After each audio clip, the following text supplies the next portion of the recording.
Welcome. This is David Bowles, Human Meme. Today's topic, Where the Day Goes to Die. Day is dying in the west. Heaven is touching earth with rest. Wait and worship while the night sets her evening lamps alight through all the sky. Mary Lathbury, Day is Dying in the West, 1878.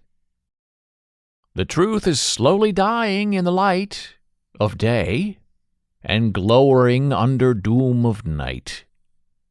When we think of the West, we think of renewal, we think of expansion, we think of the golden sunshine that beckons to all of us in the cold of the dark night.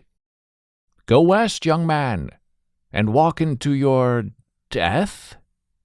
Be dazzled by the bespoke sunsets, the wind and the surf. Close your eyes, but find only the darkness of the end of day and a timid sky. Yes, the West is beautiful and full of lollipop shine. But the West is also where things go to die. The end of the continent, the dinging of the day, the end of one moment that begins another, half a world away, with the dawning of the new in the east. The day rises east and dies along the stretch of the day until the final sundown in the west. Renewal begins in the east. Truths start rising with the eastern sun and are soon found traveling across our lives to land in a grave, perhaps even pointing westerly, just to seal the meme and to perhaps prove that, if context is everything, then editing is nothing. And my human meme friend, be it the truth of the East or the lie of the West, we live in an editorial world where everyone has a blue pencil and a razor blade and a filter and a map of the sky, so they can strip and cut and rip and steal the light of the world to fit their darkening view, and not of one or of the others. And don't forget those stuck in the middle, the Middle West, the Midwest, trapped in suspension between the living and the dying, the dusk and the dawn, watching it all arc over their lives with no rooted elemental on the beginning or the end. The Midwest shares the unanimated moment of waiting for the world to pass over you. And in the West, there's no subsequent part of the circle to close the thought. No, there's no Mid-East here. Perhaps a Mid-Atlantic, but the safety of the promise of the East belongs to someone else, somewhere else. It belongs to another part of the world. The Middle East? Right there, Middle East, stuck between the light and the night, but learning more on the scale of the dawning and not of the middling arc into night. Oh, those Midwesterners, painted, proud, unmoving, but alone, breathe in the landscape of a looming, braided prairie, pricked with a shuttle, in the land of the forgotten memory. All dims, all while the land of the rising sun turns. And so, sure, we live in an online culture where people get a kick out of ganging up on other people to cancel them. while bullying them in the name of an unnamed greater good. And Twitter is the national Western pipeline for cancel culture. The end of the line. But there are a lot of good, smart people who do not want to play that online cancel game anymore. They just want to live a quiet, interesting life on the internet without being attacked. They want to travel, east to west, and then be done with it all. They want to rest. But don't mistake their silence for agreement. Their silence does not mean their minds have been changed. No, not at all. They just choose to share less of the truth they know. They are fine with meeting the end of the day. They tend to be non-confrontational because their human soul does not require conflict or adoration to survive and thrive. And so what, who, when, where do we get to hear, read, and howl instead of those of the contented quiets? Well, we get the loudmouths, the blowhards, the bullies, looking to punch someone in the face online, all from behind an anonymous username. Born in the East and never again finding the arc of the sun, no need to light a lamp when they prefer to live in the dark. That skewing of culture online is palpable and important to try to define. You may think you know the temperature of Twitter or Facebook or the world, but there's a whole bunch of people who choose not to play the hot and heavy political game. But that doesn't mean they don't have hard-set political views. They just don't feel the need to express them, or to challenge the rising anger or setting satiety of others. Because they know what's important to them, and they don't need to bother with the rest. And who can blame them for their silence when you have people pulling old quotes out of context and using them against you today in the now, threatening the very arc of the sun and the everlasting truth of the sky? Even though those words, those quotes, originally appeared years ago in a different world and in a different context. And yes, context matters, but not to those, the online vultures who live only to kill other people, just to feast upon their warm bones. But it really is not fair to apply one historical standard to another. They just don't mesh. The sun cannot rise in the west and die in the east. Oh, sure, some people will try to argue, once a racist or whatever, once a racist, once a whatever, always a whatever. And sure, that may be true sometimes, but often there is a lot more nuance in the statement of the past and making an insult out of it today.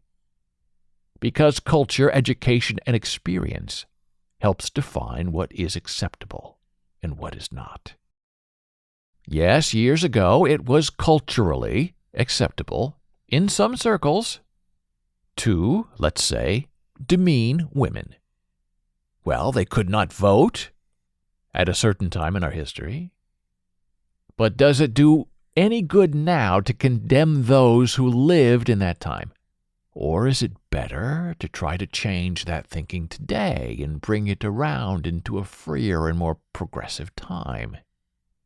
Yes, change is hard, and change is inevitable. Rising, setting, living, dying, up, down. And there are those among us who do not want to be pulled into the now. They want to live in the back then. Back then when they were not even alive. But still, back then, when all the socially acceptable memes they think were more moral than they are now. And then they try to cry history and heritage and cultural concealment. They want to drag us all right now back in time in which they did not live and certainly did not thrive. And they get there, pulling us back, by changing the context of what we know now. They edit the truth. The grass is not green. The sky is unblue. The West is where the day goes to live. They drop words in quoting you that change the context and the meaning of what you have said. And if you dare to try to correct them by providing a full quote, well, then they simply point back at you and accuse you of lying, of turning back time, of changing the day to night, because nobody wants to go back to the source and make a decision on their own. The evil among us cut out the before and the after, and then yell at you. You said it. And you try to defend yourself. No, I didn't say it that way. You misquoted me and had me say it that way in your editing of me. And then the day is dead. Then you are accused of being the real liar, and irony and context and humor and satire all become Western and dead in their cribs, all made toxic by the darkness of an intentionally misleading light. We have lost the plot that a whole sentence is the quote, a whole paragraph provides greater meaning, a whole day peels with light and trims into darkness. And you cannot pick and choose the words you want from that divinity of the moment when they were spoken or written. You cannot pluck the truth from a tree like a cherry. The truth is in the roots. The lie is in the dying life of the leaves. And well, my human being friend, we know that too many people today rely on unreliable gatekeepers to tell them how to think and feel so they don't have to tinker around the lie to try to find a single truth. Those people do not mind which way the wind blows. They are fine with the reversal of night into day. And that is the real danger in culling a quote. For it is a dismembering of what is right, a disremembering of the truth, in damaging the real meaning of what someone said. Because the only person who knows what was really said is the person who originally said it. And once that truth of what has been said is corrupted by the editorial lie and the gotcha misquote, well, the game is over for all of us, because time has moved on and attention must no longer be paid. So there is more profit and opportunity in changing what was actually said because the original quote is too burdensome. It costs too much money to go back and try to understand. And that is how these lie factories and untruth machines survive today, hiding in the middle of the light of day. They threaten you with editorial misconduct of their own, misconduct that they condone and perform, all for profit. They get you, they got you, and any defense of the truth you try to offer up is immediately labeled a lie and a cover-up and the protection of a bruised ego. Your ego, not theirs. That's what they say. A machine of lies is what it all is. And every lever they pull changes the truth. That is all really dangerous and terrible. And to fight these liars, we must always be alert, and we must always correct them, and we must put their lies on fire. And that's a big task because they know the best way to get away with it all is to delay, to deny, and to never discern what they did to the truth against our fact of the death in their eyes. Tomorrow is another day. The sun will rise tomorrow. Soon we'll have a new dawn. Editors are employed to cut and change and condense. There is great responsibility in that effort, and there is always more danger than good in the outcome. And common sense matters. We know the arc of the sun. We can predict it. We accept it is unstoppable. It is a transversal across our daily lives. We know how and why that story begins and ends. But once the truth has been culled into a lie and propagated across the sky, there are few ways out of that hole that has been dug around us. We must work together to fill in the missing pieces. We must not allow our truth to be buried by editorial liars. We have the moral right and the human duty to stand up, to be heard, to fight back against the purposeful lie with the simple truth. Yes, every day dies in the West. And we say that not to insult the West or to endear us to the East. No, we say that only because in every context, in every truth, that is the simple, moral decay of our day. Thank you for listening. Be a Human meme.